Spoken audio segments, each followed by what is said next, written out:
말씀 보겠습니다. 요나서 1장 1절에서 3절까지의 말씀입니다. 천천히 주의 말씀을 봉독합니다. 여호와의 말씀이 아미떼의 아들 요나에게 임하니라. 이르시되 너는 일어나 저 큰 성읍 니느웨에 가서 그것을 쳐서 외치라. 그 악독이 내 앞에 상달하였음이니라 하시니라. 그러나 요나가 여호와의 낯을 피하려고 일어나 다시스로 도망하려 하여 욥바로 내려갔더니 마침 다시스로 가는 배를 만난지라. 여호와의 낯을 피하여 그들과 함께 다시스로 가려고 선가를 주고 배에 올랐더라. 아멘. 이 말씀은 우리 여호와 하나님의 말씀입니다. 기도합니다. 하나님 아버지 감사합니다. 복되고 귀한 날 허락하시고 이 시간 주의 말씀을 증거합니다. 말씀 중에 주의 뜻과 섭리와 영광이 함께 주옵시고 풍성한 은혜와 충만한 은총의 장이 되게 하여 주옵소서. 말씀 중에 모든 문제가 주 안에서 해결되고 만족한 결과가 나타나게 강하게 역사하여 주옵소서. 듣기 못된 사탄나기 귀신들의 요사가 일체 틈타지 않게 하시고 온전히 주의 뜻만 나타나는 복된 시간 되게 하옵소서. 시종을 주께 의탁하오며 우리 구주 예수님의 이름으로 기도하옵나이다. 아멘. 할렐루야. 지난 한 주간 주 안에서 평안하셨습니까? 오늘 한 주간도 주 안에서 강건하시고 일터와 사업 위에 크신 은혜와 은총이 함께 하시기를 우리 구주 예수님의 이름으로 축원합니다. 신자들이 가장 두려워하는 것은 순종하는 것과 준수하고 진행하는 행위에 관한 것들에 상당한 신경과 눈치를 봅니다. 그 이유는 그냥 신앙생활을 하는 것은 그런 대로 견딜만 한데 행위에 관하여 특히 순종과 준행을 요구할 때면 상당한 부담감을 갖습니다. 심지어 그것의 두려움 때문에 신앙생활을 잘 하지 못하는 경향도 있습니다. 여러 가지 말들은 많이 하지만 가장 두려워하는 것 가운데 하나인 것은 사실입니다. 믿음 생활과 신앙생활은 그런 대로 따르고 열심을 낼 수 있습니다. 그러나 순종하고 준행하라는 행위에 관한 것은 상당히 두렵고 부담스러워서 신앙생활을 포기하는 경향도 점차 나타나는 경향을 보이고 있습니다. 그런데 사실은 신앙생활 자체를 멀리하는 경향도 다문하다는 것입니다. 핑계를 대기 위한 한 방편이지 신앙생활에 대한 의지와 관심은 이미 사라졌기 때문이라고 봅니다. 이것은 최근에 와서 보이는 문제가 아니라 오래전부터 보이는 문제점이기도 합니다. 그것은 신앙생활보다는 현실에 더 집착하는 경향을 보이곤 합니다. 없는 것보다는 있는 것이 좋고 모르는 것보다는 아는 것이 좋기 때문입니다. 다양한 세상에서 다양성을 가지고 사는 것도 별로 나쁘지는 않다는 생각들을 하기 때문입니다. 편리함을 따르고 편안함을 따르고 흡족함을 따르는 것은 말릴 수가 없습니다. 자기가 좋아하는 것을 하고 자기가 원하는 것을 하며 자기의 인생사를 행복하게 추구하는 것은 예나 지금이나 한결같기 때문입니다. 억지로 하는 것과 파국에 바늘 구멍을 내는 것과 같은 경우가 많기 때문입니다. 그러다 보니 예나 지금이나 자꾸 자기가 좋은 것을 추구하게고 점차 도를 넘치는 사회 구조가 되어버리는 경향이 있습니다. 왜냐하면 더 좋고 더 좋은 것을 추구하다 보니 그렇게 되는 거라고 생각합니다. 그러다 보니 세상사에 더 많은 관심과 세상 풍습에 더 많은 관심을 가지게 되어버립니다. 오늘 본문의 요나도 같은 경우입니다. 선지자의 역할보다는 보따리 장사가 더 유익했기에 본연의 자세보다는 부업에 더 치중하고 있었습니다. 자연스레 여러 지방 언어도 잘 구사할 줄 알게 되었습니다. 그런데 갑자기 기도 중에 황망히 주의 음성을 듣습니다. 그것은 자신에게는 청천벽력과 같은 말씀입니다. 니느웨에 가서 하나님의 뜻을 증거하라는 것입니다. 이 부분은 요나에게는 순종하기에 어려운 부분입니다. 왜냐하면 의식주 해결에도 생활고 해결에도 벅찬 당면한 과정이기 때문입니다. 그래서 망설이고 주저하는 것입니다. 그리고는 결단을 냅니다. 그것은 요나가 망설임 없이 하나님의 말씀을 피하려고 합니다. 야밤 도주를 택합니다. 행성지 없는 먼 곳을 택합니다. 그리고 모른 척, 못 들은 척, 못 본 척, 아닌 척, 안 그런 척 합니다. 그러면 혹시 다른 사람에게 소명을 옮겨줄 것이라는 짧은 단견에서 말입니다. 그러나 우리가 명확히 알아야 하는 것은 하나님께서는 모리아 산상에서 제단을 쌓게 하신 뜻 깨달아야 한다는 것입니다. 시작은 내가 하나 나중은 하나님께서 함께 하신다는 그 결론을 말입니다. 시작을 맡긴 것은 나를 사랑하기 때문이라는 것도 정확하게 알아야 합니다. 왜 하나님께서 모르시겠습니까? 왜 하나님께서 다른 사람을 사용해서 그 일을 행하게 할 줄 모르겠습니까? 그러나 그것이 축복의 통로, 은혜의 통로, 완성의 통로로 활용할 수 있기 때문입니다. 하나님께서 주신 소명을 깨닫지 못한다면 깨달을 때까지 연단시킨다는 사실도 함께 깨달아야 합니다. 여호와 니시 예비하시는 하나님, 여호와 삼마 승리케 하시는 하나님, 여호와 살롬 평화의 하나님을 온전히 깨달아야 합니다. 지혜로운 선자는 연단 전에 빨리 깨닫습니다. 우둔한 신자는 연단을 받고 산전수전 고생 생고생의 체험 후에 깨닫게 됩니다. 그것을 깨달은 요나 선지자는 모든 것 하나님께 의지하며 나아갑니다. 시작은 내가 하나 결과는 하나님 목인 것을 깨닫게 되는 것입니다. 깨달은 후에는 성패에는 관심이 사라집니다. 내가 이것을 못하면 어떡하나, 내가 이것을 해서 안 되면 어떡하나, 성패의 관심은 사라지는 겁니다. 왜냐하면 하나님께서 나에게 맡긴 것은 시작하라는 겁니다. 완성시키라는 것이 아니라는 것입니다. 완성은 하나님께서 하시는 것이기 때문입니다.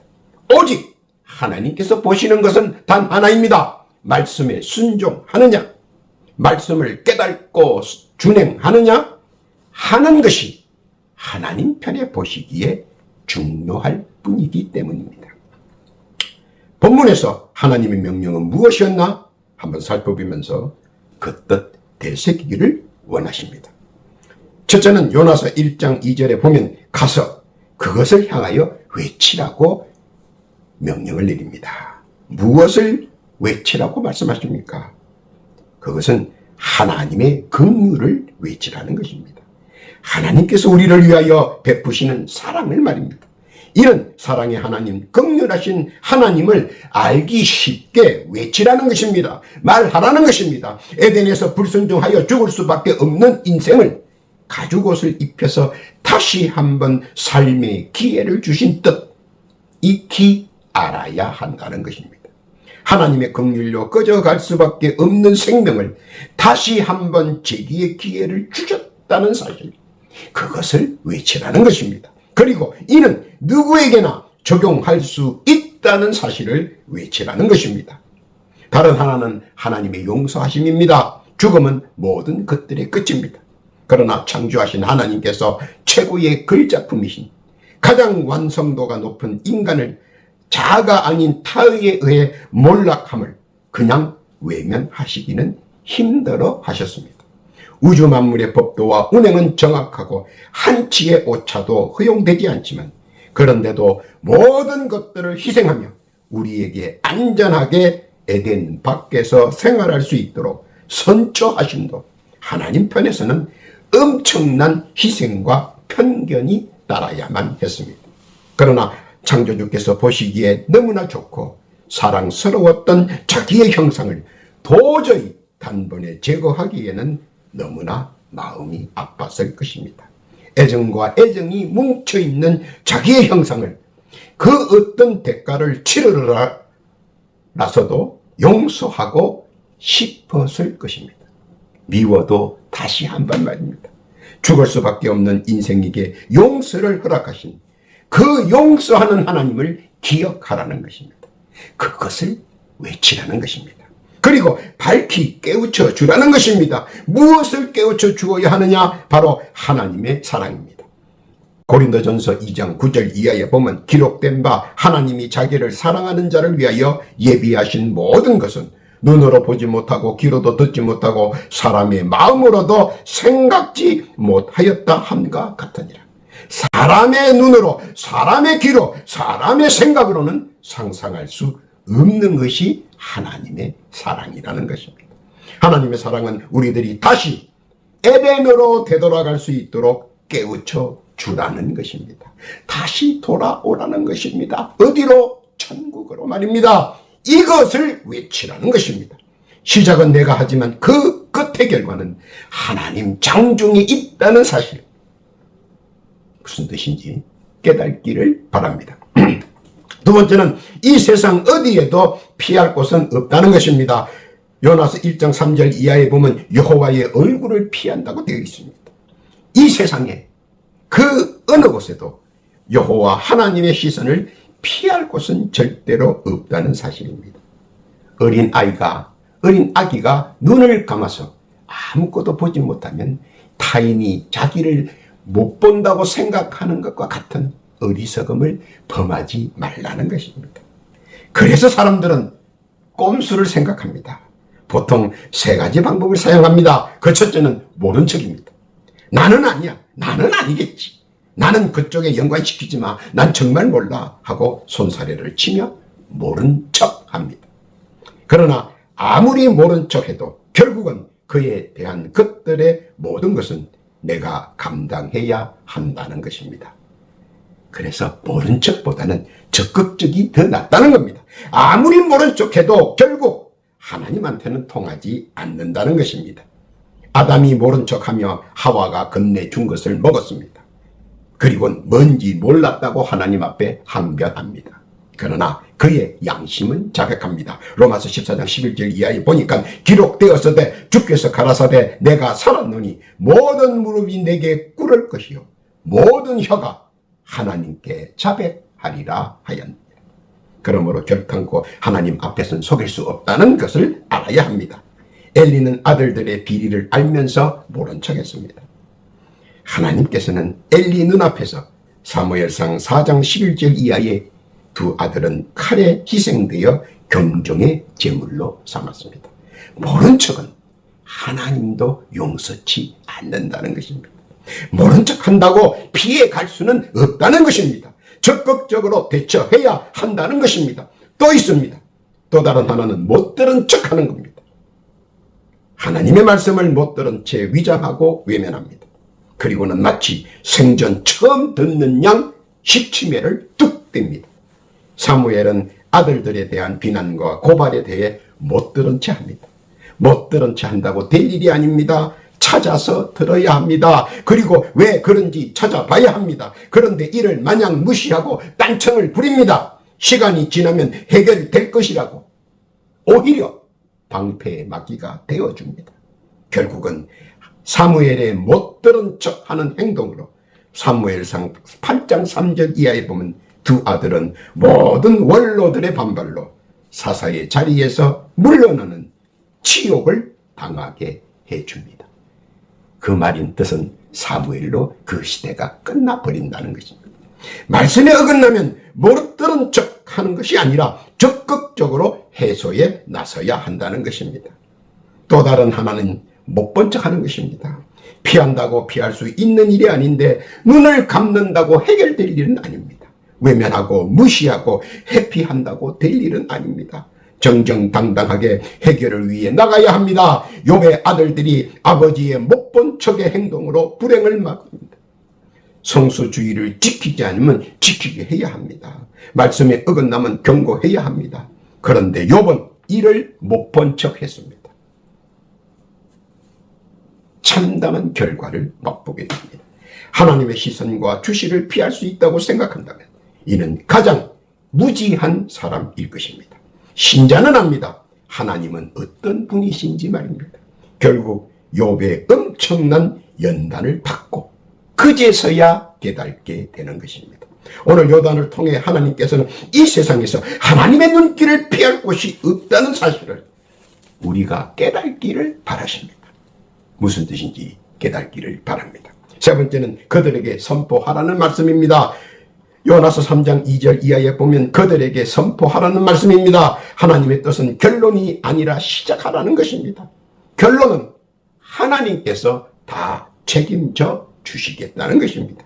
시작은 말씀을 믿고 믿음의 표현인 행동으로 준행하라는 것입니다. 결과와 결론은 하나님께서 너 원하는 대로 다 마무리시켜 주시겠다는 겁니다. 왜냐하면 모든 변수와 상황은 하나님의 뜻과 섭리에서 다 나타나 있기에 신자의 할 일은 선포하는 일 뿐입니다. 잘 되고 못 되고 작고 크고 뭉치고 흩어지고 세우고 빛나는 것은 다 하나님의 장중이며 하나님의 뜻이며 하나님의 섭리이기 때문입니다. 말씀을 선포할 때 그 말씀이 씨가 되고 살이 되고 줄기가 되고 열매가 된다는 것입니다. 그 믿음의 표현에 대한 시작의 행운을 신자에게 주시겠다는 것입니다. 그리고 그것으로 신자의 신앙 상태를 알 수 있고 볼 수 있다는 것입니다. 무엇을 선포하라고 하는 겁니까? 하나님의 사랑을 선포하라는 겁니다. 하나님의 사랑은 우리와의 소통을 원하시는 것에서 출발합니다. 그래서 하나님께서는 언제든 소통의 통로를 열어 놓으셨습니다. 하나님의 두 눈이 나를 향하고 하나님의 두 귀가 나의 말을 귀담아 들으시고 하나님의 권능이 나의 마음의 소원을 읽어 주신다는 것입니다. 이것이 하나님의 자비하심의 사랑입니다. 신자의 아픔을 말없이 함께 하시고 신자의 고난을 말없이 함께 하시고 신자의 슬픔을 말없이 함께 하시고 내가 아파한 만큼 내가 고난을 겪은 만큼 내가 슬픔을 당한 만큼 그 아픔과 그 고난과 그 슬픔을 우리 하나님께서는 말없이 다 보고 계시며 위로해 주신다는 것입니다. 그것이 하나님의 사랑하심이라고 선포하라는 것입니다. 하나님의 축복을 선포하라는 것입니다. 하나님께서는 우리를 사랑하셔서 오복 주시기를 원하십니다. 건강의 복, 장수의 복, 재물의 복, 자녀의 복, 부부 해로의 복, 하나님께서는 신자에게 원하는 만큼 부어 주시겠다는 겁니다. 주의 뜻을 아는 만큼 채워 주시겠다는 것입니다. 그리고 가장 핵심인 하나님의 복음입니다. 하나님께서는 우리의 창조주이십니다. 우리 모두를 사랑하십니다. 누구를 미워하고 누구를 적으로 돌리고 하지 않는다는 것입니다. 그래서 독생자도 스스럼 없이 내어주셨습니다. 에덴에서 새 생명을 얻는 것 같이 천국에서도 새 생명을 얻게 하시겠다는 겁니다. 형벌로, 응징으로, 환난으로, 괴로움을 당하지 말라는 것입니다. 악의 가문 이슬의 유혹과 미사 여구의 혼미와 아전 인수의 미혹에서 빠지지 말고 주의 말씀을 적극적으로 듣기를 선포하라는 겁니다. 하나님의 말씀만을 들으라는 겁니다. 의미 없는 말은 언제나 허기를 느끼게 하고 공허함을 느끼게 하지만 또 그것을 채우기 위한 끝없는 허시를 따라가게 하기 때문입니다. 그래서 신자는 그들을 향해 복음을 외치고 선포하며 온전한 길로 갈 수 있게 도와주라는 것입니다. 지옥 형벌에서 괴롭힘을 당하지 말라는 것입니다. 하나님의 숭고한 그 뜻 선포하라는 것입니다. 하나님의 그 뜻 깨닫기를 바랍니다. 네 번째는 그 뜻을 돌이키시고 회개를 받아주신다는 겁니다. 요나서 3장 9절과 요나서 4장 2절 이하에 보면 하나님께서는 우리들의 회개를 받아주셔서 개인적 징벌의 때를 멈추어 주신다는 것입니다. 사람들에게 행하는 악한 행위에서 돌이켜 뉘우치고 돌아오면 재앙의 길목에서 재앙을 막아주시고 사람들에게 손으로 행하는 강포에서 회개하고 돌아오면 징벌의 통로에서 징벌의 환난을 멈춰주시고 사람들이 회개하고 신자로 돌아오면 멸망의 대로에서 우리 하나님께서는 보호해 주신다는 것입니다. 회개하고 돌아오는 신자들의 그 눈에 눈물을 흘리지 않게 하시고 그 마음에 상심을 얻게 하시고 그 귀에 새 생명의 소리를 듣게 하시고 그 입에 기쁨의 천사가 흘러나오게 하신다는 것입니다. 회개하는 심령과 신앙을 보시고 우리 하나님께서는 요나서 4장 2절 후반절에 요나를 이렇게 고백하는 것을 봅니다. 주께서는 은혜로우시며 자비로우시며 노하기를 더디하시며 인애가 크시사 뜻을 돌이켜 재앙을 내리지 아니하시는 하나님이신 줄 내가 알았음이니. 지금도 하나님께서는 요나를 통해 거듭 말씀하십니다. 악한 길에서 회개하고 돌아오라고 말입니다. 사악한 생각에서 떠나가라고 말입니다. 행위에서 죄를 짓게 하지 말라고 말입니다. 손발에게 죄를 짓게 하지 말라고 말입니다. 무슨 뜻인지 깨닫기를 바랍니다. 하나님께서는 지금도 회개하는 자 찾고 계십니다. 하나님께서는 지금도 뉘우치는 자 찾고 계십니다. 하나님께서는 지금도 하나님을 찾는 자 찾고 계십니다. 하나님의 뜻 깨닫기를 바랍니다. 결론입니다. 하나님께서 아끼는 것은 무엇인가 하는 겁니다. 과연 우리 하나님께서 아끼는 것이 무엇이겠습니까? 돈이겠습니까? 재물이겠습니까? 요나서 4장 11절 이하에 보면 그 답이 나옵니다. 하나님께서는 자신이 창조하신 사람과 가축 그리고 생명이 있는 것은 모든 것들을 다 하나님께서는 사랑하고 아낀다는 것입니다. 돌이켜보면 세상 만사와 우주 만물 그리고 하나님의 눈길과 손길이 묻어있는 모든 것은 다 하나님의 작정 안에 들어가 있다는 사실을 알아야 합니다. 이사야서 43장 7절 이하에 보면 무릇 내 이름으로 일컬은 자 곧 내가 내 영광을 위하여 창조한 자를 오게 하라. 그들을 내가 지었고 만들었느니라. 또 오면 하나님께 오라는 겁니다. 하나님께서는 요나를 통해 하나님의 작정과 눈길을 결코 피할 수 없다는 것을 알아야 한다고 말씀하십니다. 그리고 하나님의 뜻을 순종하고 응답하라는 것입니다. 말씀이 임하면 시작하라는 것입니다. 결과와 결론은 하나님께서 판단하시고 확정하실 일이며 신자는 오로지 믿음으로 말씀에 의지하여 순종하고 시작하면 된다는 것입니다. 태산을 움직이는 것도 하나님의 뜻입니다. 태풍을 움직이는 것도 하나님의 작정입니다. 사람을 움직이는 것도 하나님의 섭리이며 그 누구도 그 무엇도 조금도 이를 벗어날 수 없다는 것입니다. 신자는 오직 믿음으로 순종하고 준행하며 나아갈 때 결과는 하나님께서 아끼지 아니하시고 풍성한 것과 충만한 것으로 채워주신다는 것입니다. 이사야서 41장 10절에 이렇게 말씀하십니다. 두려워 말라. 내가 너와 함께 함이니라. 놀라지 말라. 나는 내 하나님이 되어 내가 너를 굳세게 하리라. 참으로 너를 도와주리라. 참으로 나의 의로운 손 오른손으로 너를 붙들리라. 그리고 우리 하나님께서는 일을 이루게 음으로 양으로 도모하신다는 겁니다.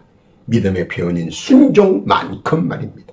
요나를 통한 주의 뜻 무슨 뜻인지 믿고 깨닫기를 바랍니다. 지금도 하나님의 말씀을 믿고 순종하며 나아가는 복되고 귀한 신자들 하나님의 예비하신 축복 마음껏 받아 누리시며 사는 복된 신자 다 되시기를 우리 구주 예수님의 이름으로 축원합니다. 아멘. 기도합니다. 하나님 아버지 감사합니다. 요나를 통해 말씀하신 뜻 깨닫게 해 주옵시고 주의 사랑과 긍휼을 외치고 선포하고 순종하는 복된 신자 되게 하고 하나님의 긍휼을 통해 아낌없이 주의 은혜와 은총 누리는 자 되게 하옵소서. 더하여 기도합니다. 각자 주께 올리는 각자의 소망과 간구의 사연들이 있습니다. 주여 귀 기울여 들어주옵시고 다 간합하고 응답받는 복됨도 허락하여 주옵소서. 또한 이 시간 간곡히 기도하기는 육신의 질고와 영의 질고로 많은 고통과 아픔을 당하는 성도 있습니다. 이 시각 각자 자기의 자리에서 겸손히 각자의 상처에 손을 얹고 간곡히 주께 기도드립니다. 지금 그들의 영과 육에 붙어있는 영의 질고와 육신의 병고는 우리 구주 예수님의 이름으로 명하노니 지금 즉시 그 영과 육신에서 물러갈지어다. 속히 그 영과 육신에서 떠나갈지어다. 그리고 즉시 완쾌될지어다. 기도 응답 받음을 감사하고 우리 구주 예수님의 이름으로 기도하옵나이다.